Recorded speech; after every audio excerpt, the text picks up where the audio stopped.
Welcome to match point of 3DB versus 3D Dark and Golden League 2. Dark was able to get some points on with his Ottomans versus B's Abbasid. But look at this, already in the first few seconds of the game, we've got 3DB on the pit, bringing out the barracks for what is sure to be a man-at-arms rush here right in the first minute of the game. And, you know, the Abbasid, they struggle versus the man-at-arms rush. It definitely is quite obnoxious for a little bit of a slower, boomy civilization. And he's going to be coming down and going after this gold, which is quite exposed. If you think about the distance from the town center here, look at this. It's outside of the radius. So that man-at-arms can cause problems. So will Dark expect to see this as he's currently scouting? Where is his scout? Down on the south corner. Now, if you've played this matchup, you should expect that this could be happening. It is very common, and it still doesn't make it any easier to stop, but I'm interested to see how Dark will react to this. Now, B is a little bit in the dark himself, because he has not brought a scout down, so he doesn't know, is the gold up here? Is the gold down here? He's kind of taking blind guesses, and it looks like he is chosen incorrectly today as he's gone up to the north, but boy, let's see how this goes. So he sees the stone. He's going to be taking a look. Takes one shot from the town center. Not what you like to see. And honestly, this could be Dark's window of opportunity because we see him really hurrying after that gold. If you look how he's actually done his macro, he had 6 on food, and he kind of panicked, gathered gold early on, and dropping a palisade wall on the back of his base. The purpose of this is to stop this man-at-arms from running by. And these palisade walls are more expensive. They now cost 7 wood per section, and they have less HP. They just changed that this week in the patch. And oh boy, we've got B going up to the north with his man-at-arms. He was able to stop him. Dark, really good play out of him. I've been really impressed by his gameplay today. I know he's a good player. I haven't seen him as much. B's just had a little more, publicity or vision, rather. But no pun intended. You get the joke if you get it, I guess. It's not really a joke. It's a serious matter. But Dark should be okay here to get to the next age. These man-at-arms have essentially not provided any value. He did distract the villagers at least, but that's okay. He still has those man-at-arms out there right now. We've got a mining camp for B, getting the food under his town center. He's going to be working towards age up there. You can see how the villagers are kind of split up. I'll switch to resources in a minute and a little bit. Remind me if I forget sometimes. Okay, man-at-arms coming in, and this is the problem with the man-at-arms. Imagine if his first path across the map, he had come down here and had went straight for these villagers. That could have been a massive problem. Maybe we're gonna lose a villager there. He does. Oh my gosh. Oh my gosh. Is he gonna lose another one? Dark, what you doing, man?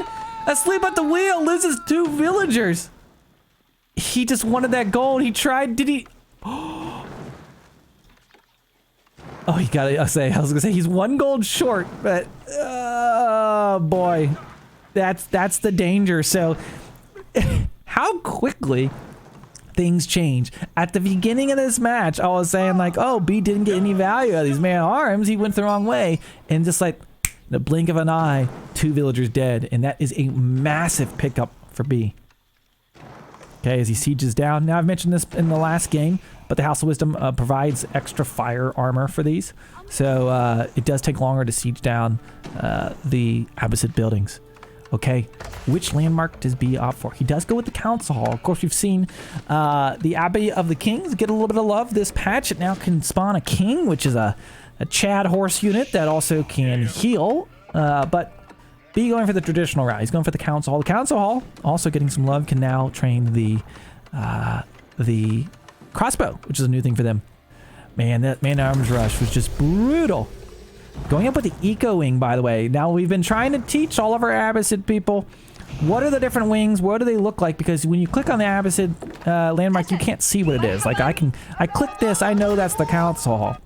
But this is a good session, because last game we saw B go for the Culture Wing, which comes up right about here. It's got this tall tower.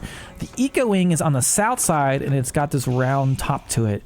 Kind of looks like a little, it looks like a... And B continuing to siege down the mining camp on the backside, getting some wood, as he does have a house there. Going for the berries as well. Will he opt for wheelbarrow? Will he opt for Fertile Crescent, or will he go for his... Okay, he did. He went straight for... So we saw B delay his fresh foodstuffs. Dark went straight ahead and got his fresh foodstuffs, which is at the town center. And he's going to repair that, keep that alive. B's not watching right now because he could take some chops at that villager. On the other side of the map, B out here getting the huntable deer. Going for the deer early on. Sometimes you see English just say, well, I wouldn't need deer. We're just going to farm. But B loves to make use of those resources out on the map whenever possible. Up to the north side, look at this. Now, I think B just scouted that. Has he seen it? The fog of war lies sometimes in the observer. I think he might have actually scouted that. So, it'll be interesting to see if he comes back over to hang out. Yeah, here comes out Longbow. So he knows that's going on, but that doesn't change the fact that this has given Dark a moment to get some of his resources. His villagers are, of course, costing 32 food right now thanks to fresh foodstuffs. It no longer is 25 food, 32 food. Dark not losing wood repairing. He's not repairing right now. I wasn't paying close attention to it. I'd imagine he would have been, but I also do expect there's probably some bugs on the new patch, so who knows? Scout, so he sees the stone, indicating that Dark is likely going for an additional town center. And he's going for Fertile Crescent. Now, this is a new technology they added for the Abbasid Dynasty. The Fertile Crescent, there's its cost. It reduces economic buildings' cost by 25%. So that includes houses, mining camps, lumber camps, and town centers. So watch this. Town center usually costs 400 wood and 350 stone. When that Fertile Crescent comes in, you'll see the discount applied. Horsemen right now engaging with the man-at-arms. It's one of your best options against man-at-arms when you're a civ that doesn't have them. And there you go. 300 wood and 262 stone. A massive discount for that. Whatever happened to that longbow? Oh, he's going to set it there. This could be dangerous as those longbows could show up. Will he get this built in time? So the horsemen, why are the horsemen the best option, by the way? They do 9 damage, so that's gonna, and they've got 125 HP. So sometimes that's just your best option against the against man-at-arms compared to like the archer having most of their damage soaked up by the armor. Okay, guys, I think he's gonna get it just in time. By the way, check this out. There's these resources. Look, they cost 37 wood, and that really adds up over time. So I'm not gonna lie, I'm really liking, well, let's see. I kind of like Dark's position. He's got his 2 TC build with the economic wing. It seems like he's been unfazed. I mean, losing the 2 villagers was probably the biggest issue of this entire build so far. Gets that town center complete just in the nick of time. Scouts show up with spearmen and longbows. Maybe gonna lose it. No, one longbow stays alive, but not gonna get any value out of that. Now let's watch. B is a master of raiding. Can he take out some of these villagers by the town center?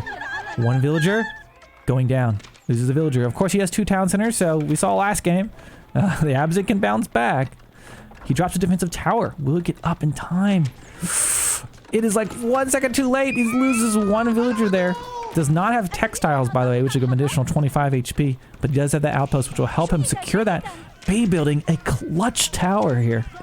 For the English, they get this network of castles boost from their towers and town center and their keep, and it gives them 15% increased attack speed. And look at the aura on that. So this is going to be, I mean, let's just even watch the line of sight alone of that's going to give him. He does have a scout here, but oh boy, this is I feel like B's going to be in a nice spot. I don't know. This tower, these longbows are just going to wreak havoc. He's just going to be picking away at villagers this whole game. And that's exactly what you're seeing here. Look at that. He's able to stand up on the hill. Grabs 1, 2. We get a 3rd. Oh! Already picking off 6 villagers. We've seen this story before. This is basically what Dark did to B last game. Look at his line of sight there. I want to see if the tower, I guess the tower giving a little bit more. B actually walling up back on home, making sure he's going to be nice and safe. Just barracks and a council hall. Nothing too fancy there. They honestly give you. Now you can see that. Look at the line of sight he has now. Look at this. Look at this. You can see everything. You can see literally everything. Confusing Dark and B. I know it's confusing. Clan members aren't meant to play against each other in major tournaments, but that's how the seeding worked out. Don't get crazy and thinking the tournament organizers planned this. This is the seeding. That's what it comes down to. Oh. Did you see that? I thought it was going to crash or something. It stuttered for a second. Now, if you ever see any network issues on some of these Casa games, please realize these are games hosted all over the world. I know B's from Russia. I'm not sure if Dark is as well, but I'm on the east coast of the U.S., so, you know, there's a long way for the signals to go. Okay, we see the Horsemen moving on in. Going up against the Longbows, we got our first kind of military engagement of the day as we have Longbows going for a raid down to the north side, going to be picking off some villagers. B, though, taking off the villagers with his own longbows, has some spearmen to defend. He's able to pick off the archers, and you don't want to be an Abbasid. You don't want to be bleeding units as the Abbasid. He is able to pick off something with his town center there, getting a few extra shots off. He is trading against those archers. B looking like military-wise, look, 35 versus 9. How is Dark going to, you know, how is he going to get the military count to even the odds here? His army's only going to keep growing. I mean, look at what's coming across the map. And B has these exposed villagers at this northern town center. Longbow's moving now. I'm just going to keep poking away at him. And I really feel like B's just going to chip away at Dark here for a while. And not to mention, losing trades versus longbows is a very hard thing because the longbows have superior range. You see him picking off. He's queued up all of those archers. Killing the horsemen that were close by. I think a few of them jump inside of this outpost. I thought I'd be able to click them and see them, but I'm not. At the same time, raiding on the north side, B, the master of multitasking, taking on the boar back at home, trying to even microing those villagers. I mean, he's microing. He's got like 3 hands over there. This guy's, he's like an octopus. Okay, horseman being picked off. B in a position to win his series in advance. Can he put this game to bed? We have another archer range being dropped down, but 2 archer ranges, 2 stables. Look at the military count, 4 versus the 39 of B. Will B pop out some rams and just end this as we see a tower being dropped down towards the wood line.